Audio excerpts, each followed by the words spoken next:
And we had a kind of a question slash topic that came up on the previous episode. So we were talking about my calf growth, and we had Right. discussed that a lot of that was just from walking and the way that I walked as a kid.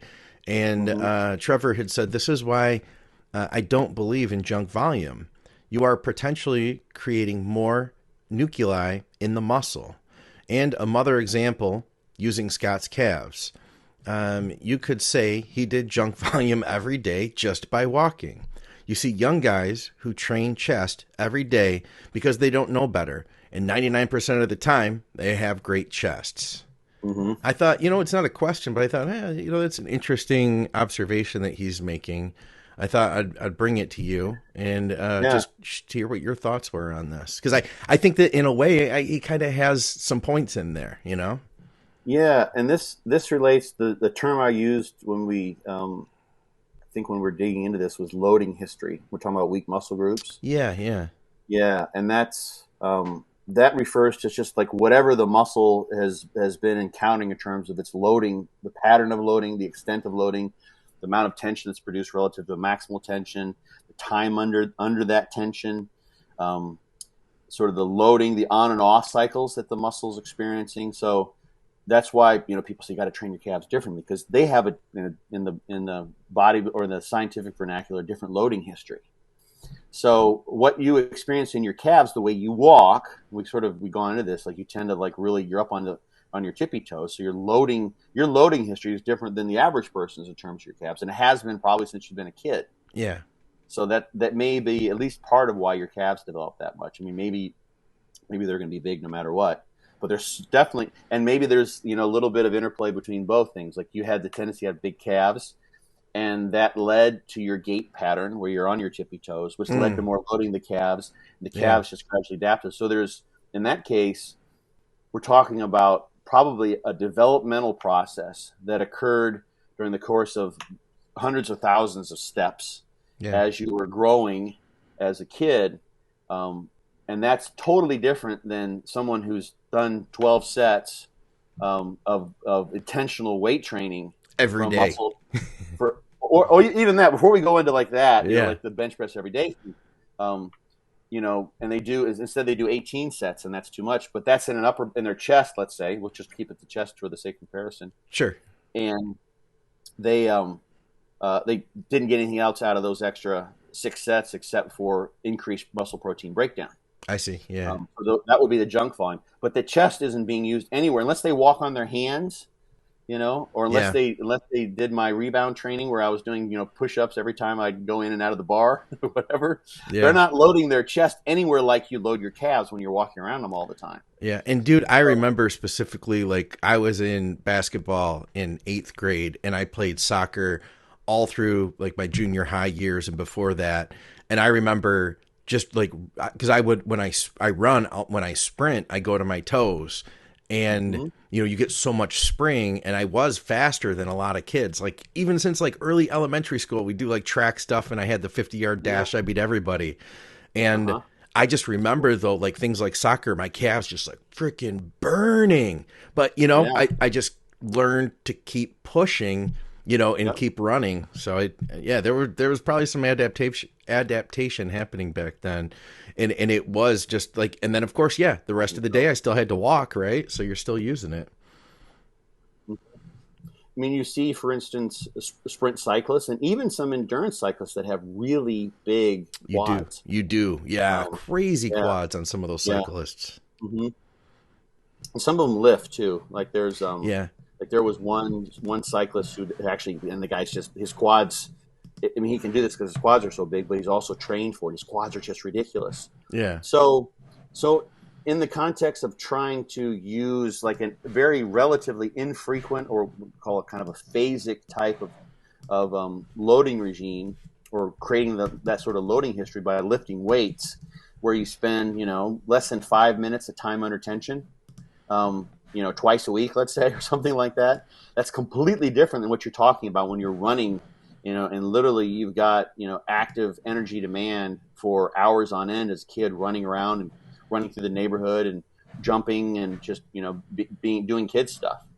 So there can be junk volume, in terms of high volume training, because people can just get so sore that you literally incur so much muscle protein breakdown. And this goes back to the studies that have been done in this regard, where they measure muscle protein breakdown at the beginning. And I just talked about this in German on a podcast. We talked about it in podcast 101, I think, maybe 102, the one on training, that 3-part series you did, where you measure muscle protein synthesis right at the beginning of a novel training program, and then watch to see how much people grow. And you would think, well, the more protein synthesis they have, the more they're going to grow. Yeah. But it doesn't happen that way.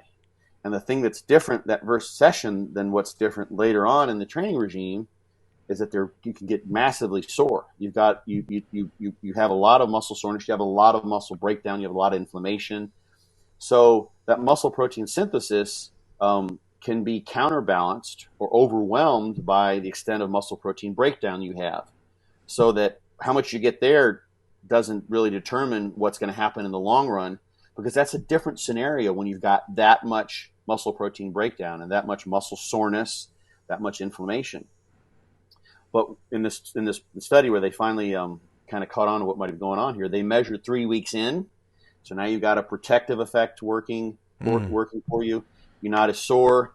Then when they measured muscle protein synthesis, 3 weeks, and then they measured actually at the end, like the last training session, the correlations went from 0 at the first day to like 0.85 to over 0.9. Yeah. Really, really strong correlations. So then the people that have the best acute response to that particular bout that they had constructed in that study are the ones that grow the best. The more protein synthesis you have, you accumulate that over time by training, eating correctly, everything else, then that leads to the muscle growth that you want. But if you train in a way where you've got junk volume, excess volume, that just incurs more muscle damage, then you've got more damage that needs to be repaired. You've got more muscle breakdown as well. So now you've got more muscle breakdown, which takes away from the balance between synthesis and breakdown. Got to have more synthesis than breakdown if you want to have growth. You want to accumulate the protein. So you've got more breakdown, which works against you. And now the synthesis that you have produced needs to go to repair all the extra breakdown that you've created. So you shot yourself in both feet, basically. You've made your protein synthesis less available for the growth processes, and you've put yourself into a hole by creating more breakdown with the quote-unquote junk volume. So that's a totally different scenario than someone like you, where you've got like this compensatory overload type of situation. This is like with the rats, where you take out the soleus or the gastroc, and animals walk around, and eventually, I mean, they're probably sore as shit. Like they don't do a visual analog. So how sore are you, Mr. Rat? You know, they can't tell you. But I know that shit doesn't feel good. You know that you can't. Yeah. And you see massive muscle growth there, and that accumulates over time from a continuous chronic adaptation. And not everyone has. This is the kind of the interesting thing. Like you got massive muscle growth out of that. Some people do. You see obese people that have actually more of a kind of a phasic type of activity, because they don't like to walk around very much because they've got a lot of body weight to move around. So they're not really very active. Yeah. But you also see very functional, powerful calf muscles in a lot of sprinters who don't have very big calves. True. You don't see many sprinters don't. It's better for sprinting overall to be one of the, at least the best in the world, to have a really long Achilles tendon, because you got a spring there for a stretch shortening cycle. So you're running on springs basically. Check out this variation. So when we were talking about cyclists, I did a Google search. Look at the variation in these three guys. We can assume that they're probably all doing similar stuff.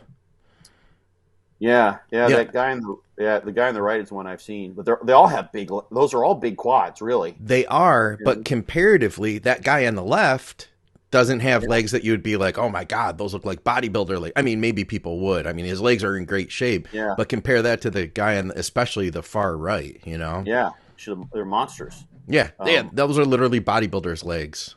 Yeah. But why is it that the guy on the left didn't achieve that? You know what I mean? Well, that's what I was about to say, is that that's what I figured. Those guys do a lot of weight training. Okay. Right. Yeah. Some of them they say, okay, I do this, and I can, as long as you're using that muscle in your given sport, so you're using it specifically, you're not going to have an issue with being muscle bound or what have you. If you can, and this is where genetics are going to play a role. If you're someone who has the inclination to grow larger muscle cells, Yeah. or maybe even have a hyperplastic adaptation, we get more muscle cells like we talked about last time. Yeah. Which was a nice clip that you sent me that I just put up on Instagram last night. It was awesome. Those people, they may be very good at their sport. And were those sprinters? Would you have put cyclists? In there? Just cyclists. So it didn't say what their sport was necessarily. Yeah, they're just some type of cyclists. It was from an article about cycling and growing your legs. Okay, yeah, because that kind of matters whether they're endurance cyclists. You look at the physiques of sprinters, running sprinters, not sprint cyclists, and endurance athletes, and you see a totally different phenotype. Yeah, that's better adapted. Obviously, a lot more muscle on the sprinters. Check out this guy. This is a sprinter. Oops, kind of came in small there. Dude's got some legs on him. Yeah. He's got an upper body on him too. He obviously trains. Yeah, and he's probably got great genetics for the thing. I mean, this popped in my head the other day. There's a bodybuilder who's now passed on. His name was Justin Rice. Okay. From New Zealand. People can look him up. He was like he was Big Kiwi on Professional Muscle. Actually. Okay, yeah. I remember him. So I knew him before he even got well known on that site. We interacted some. Super nice dude, but a friggin' maniac. Yeah. And he, oh God, he used to train he used to eat 12 meals a day. He was as big. He was as big as Ronnie.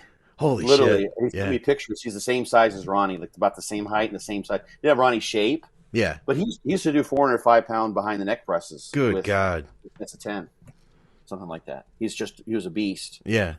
I think he had some sort of musculoskeletal disorder that eventually took him out. I don't know if it was Parkinson's or something. I remember, but he was a sprinter for New Zealand. Huh, okay. I think just kind of whatever. I mean, New Zealand's not obviously the biggest country in the world, but he was one of their best sprinters. He was his Olympic level sprinter for his country, probably without doing much because he had great genetics. So he got a lot of fast fibers. Fast fibers tend to have a better ability to grow. The studies generally suggest that, at least in the short term. So there's something there. Mm-hmm. A lot of the biggest guys are also the strongest guys. Fast twitch fibers may have a little bit of a slight advantage in terms of the amount of force per cross-sectional area they can produce. It's called specific tension. So, a fast and a slow twitch fiber, the same size. The fast twitch fiber, even at slow speeds, can probably produce maybe a little bit more force. It's not all the studies say this, but generally it makes sense in terms of the energy turnover. Anyway, so he hurt his knee. This is how he got into weight training. Hurt his knee, and he's like, so I got to do some rehab now. So he was in there doing quad sets. I don't know what it was, if it was meniscus or an ACL or something. And so he's in the gym. He's like, I just got to do something with his energy. Guy had a lot of energy, so he started lifting. Yeah. And without even having any program or doing anything, it's just I got to lift and eat. You got to recover. He gained 50 pounds in the first 6 months. Oh, son of a bitch! I hate guys like that. Absolutely hate them. He wasn't done. He's like, yeah. And at the world level, a lot of these guys are using gear, so I probably should use some gear. So he threw some gear in the mix. He gained another 50 pounds in the next 6 months. And then he couldn't get on his bike anymore.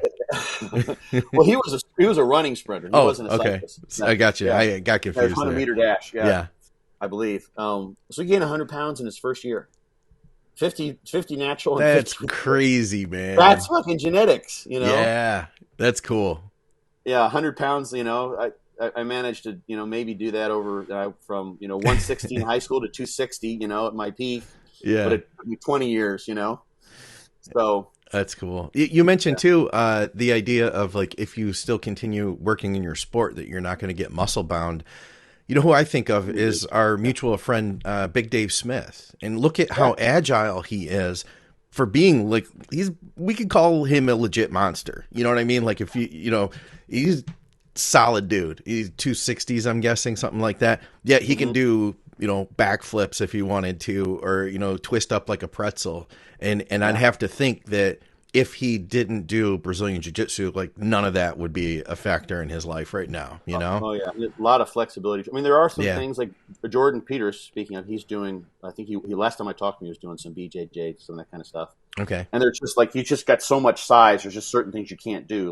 Yeah. You know, if you go like this and your chest just gets in the way, you can't reach around Right. certain ways. But let me go back to that question too, because you're talking about the guys who bench press every day. Yeah. Yeah.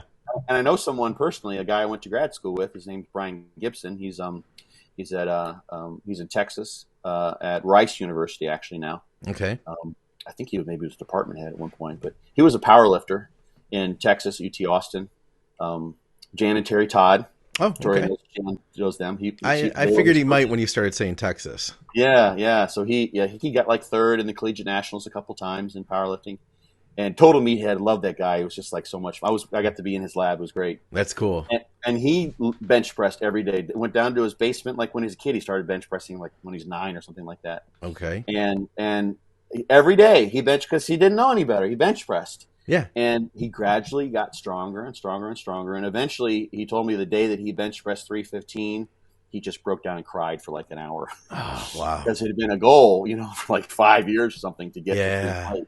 Yeah. But the thing that the guys that do that, who are that focused, I'm kind of lumping them all into a box, but I think this mentality would probably explain that phenomenon pretty well, is they're bench pressing every day or they're training chest because they want a big friggin' chest. And they're also trying to get stronger or get more reps. They're not just going in there and saying, I'm just going to do the same thing. Like, like the person who's reading the newspaper while they're doing knee extensions. Like I've seen that before in a gym. So they're actually wanting to become more impressive in those things. So they're in essence auto-regulating themselves based on their own recovery abilities so that they can go and get stronger over time. Yeah. Someone like that, they don't do that so long. If they eventually find like they don't get any better at bench pressing or their exercises, they probably change something. Yeah. So while they're doing that and they're getting really good chest, they're also auto-regulating to make sure that they've got appropriate adaptation, given how well they can adapt. There are people who do like, what was his name? Herschel Walker. You heard of that guy? The name rings a bell. I think he went from high school directly into the NFL. Okay. He was a fucking badass. Yeah. A running back. I hadn't heard of him. That it's like a name I hadn't heard in a long time, but now it's starting to come back. Yeah. Herschel would, from what I understand, Herschel's only weight training every day is he'd get up and do 100 push-ups and he'd do 100 sit-ups. Okay. Or maybe it's not 100, 1,000. Oh, 1,000. Okay. Wow. 1,000 right off the beginning of the day. And he was built like a brick shithouse. Yeah. And I mean, 1,000 every day, he adapted to it, Yeah. Eventually, the muscle can adapt to some degree. And some people will grow and some people won't. And those who don't keep doing it. So it's not like you've got, like if you took an average, just sample it everyone and said, okay, we're going to train bench press every single day. Yeah. We know that muscle soreness is all over the place in terms of variability. Yep. There would be some people who could do that. Yeah. They could do like, 6 hard sets every day or what have you and keep up with that and make progress. And other people would just grind to a halt and then they overtrain and then maybe they hurt themselves. That's a great point. So those people you never see them out there. So for them, it wasn't junk volume. Yeah. The proof's in the fact that they're doing it. Right. If it was junk volume, they would eventually grind themselves into a hole, then they would stop doing that and you wouldn't see them doing it anymore. Right. So that's why, science is, not because people on the internet told him it was junk volume and he should stop, but because he would figure it out because it would just not work. Yeah. Right. Yeah. And on the other hand, kudos to those guys, because if they found like you can't bench press every day, like you never recover. It's well, I've been and I'm getting stronger and I'm benching 365. What are you doing? It's like okay. So for some people it will work, Yeah, that's the thing. People can do like a lot of pros do a pro split. They train really high volume, and they can get like Ronnie Coleman, extreme example, like training like a monster, everything twice a week.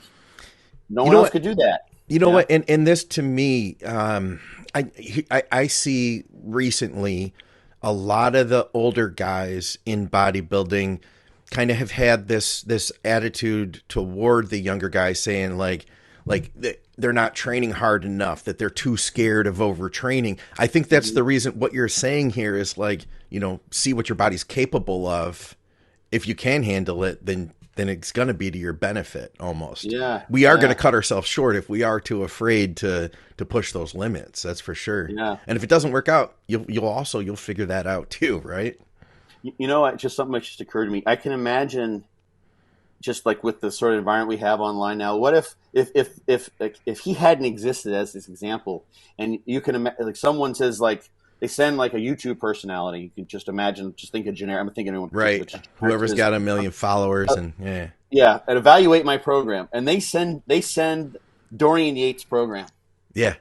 with relatively low volume, Yeah. and they're like, so that's all you're doing for back, is this pull downs and those kind of bent over roads, pseudo deadlifts. Is like, you're not doing nearly enough sets, dude. You're never going to get big that way, right? Yeah. Yeah. And then like the next week they see who it is without knowing that that's a viable possibility. Yeah, or the opposite. How about we look at like an Arnold program where he trained twice a day and was in the gym for hours and hours. Mm-hmm. And if you're just to generically send that program in to be evaluated, you'd probably be like, oh man, this guy's doing way too much. So yeah, and the thing with Arnold that I always kind of suspect, because those guys came totally off. I think most of them. Okay. Did you see pictures of Arnold? Yeah. Like there's like a video of him. He was doing an advertisement for like some like South American vacation package. I remember that, and he's like in his really small, probably like in the 170s or under 200. Yeah. Yeah, and so what I think those guys did, and this is why in linear periodization, like the Matveyev Russian model, you have a hypertrophy phase. Yeah. And then a strength and a power phase. Is he's lost a lot of muscle mass, and then those guys they weren't doing anything. They're just living like whatever, eating whatever they wanted to, just having fun, hanging at the beach. And then when it's time to get serious, everything happened at once, and they maybe even like borderline hypogonadal if they hadn't fully recovered. They certainly weren't supra physiological in terms of androgens. And then they get on the goodies. Yep. And they start training, and then it's just nothing but train and rest, and everything gets totally different. And they're growing while they're starting their prep, so to speak. Sure. At least that period. So they've got enough recovery built in, and now they've got this really novel, like almost first cycle thing going on where they're totally resensitized, and they're adding in extra food. They're growing and probably getting leaner at the same time, which obviously can happen when. Now they've got a novel training stimulus, a novel nutritional stimulus, and a novel pharmacological stimulus all going on simultaneously. That's a beautiful recipe. Yeah, that's a recipe for bodybuilding success. Yeah, for sure. Unless you're a natural, then you're going to get booted because you won't pass the lie detector test. Yeah, but you'll be jacked, so who cares? Go to another federation. Yeah, there you go. They put your name out on the internet, actually, in a lot of those. Oh, I've heard that. Yeah, I've seen that, actually, man. That would be a disgrace. But then you just have to, go to the NPC, kick some ass, turn pro, and say, I didn't care about you guys anyway. Yeah, right. And make lots of friends that way. But they'll put your – I saw an interview with a guy for the German Natural Bodybuilding Federation. I think it's GmbF. Yeah. GmbF. When someone flunks, when someone doesn't pass one of their tests, they just put their name and their last initial, Okay. And then the test. You can look them up and find them, I think. But yeah, like it's like, man, and it's coming. It's like you signed up, like they signed the waiver. It's like, this is what's going to happen. Like we're going to publish these, and I'm sure that discouraged a lot of people from trying to cheat because that would, how'd you do? It's like saw your name on the website, but you weren't. It was in the wrong section. Yeah. Yeah. So anyway, that was it. I thought that you might have some stuff to say in response. That was a fun conversation. That's good. Yeah. I mean, there's like, what did there's a possibility. Like you look at all the examples of like mechanics who are wrenching all day long and they have huge forearms, or tennis players with a really big forearm or really big arm. I one actually that they play with. Yeah, I had so on the last episode, I had pulled a picture of Roger Federer that I dropped in post-production, and you can see he's right-handed here. Look at the difference of his forearm. Yeah, I remember seeing him play. It was either the U.S. Open or Wimbledon back when he was really hot, and noticing that, and it's like that's all I could see was the difference between his two arms. Like that would. Can you pull up one of Martina Navratilova?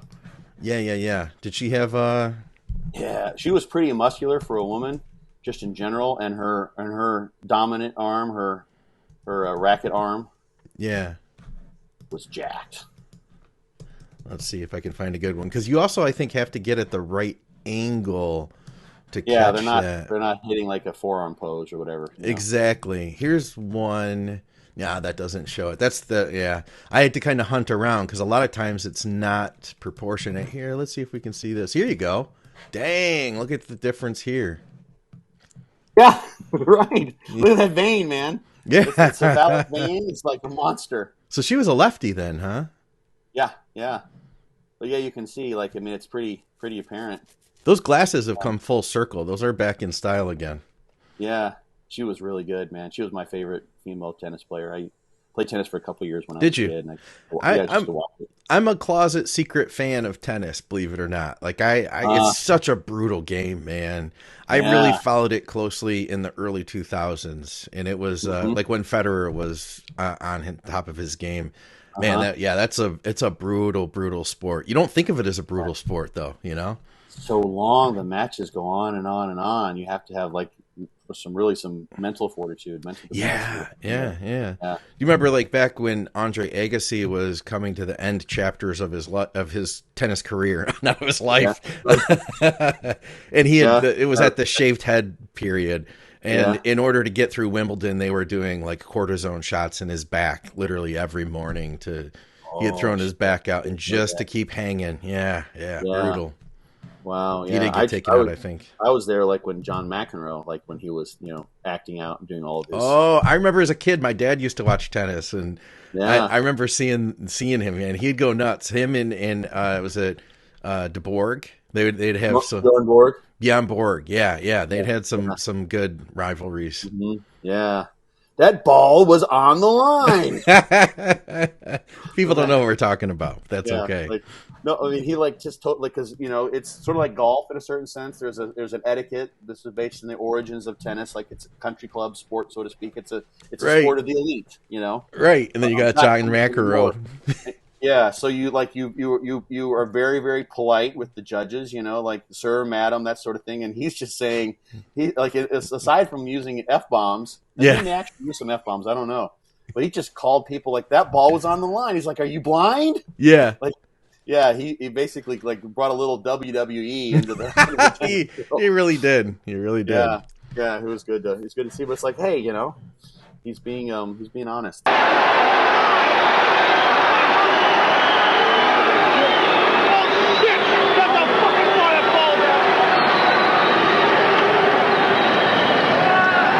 40-30, conduct violation, sportsmanlike conduct, Mr. McEnroe. Bert Costin calls the first code violation against McEnroe for unsportsmanlike conduct. You got yourself full of shit.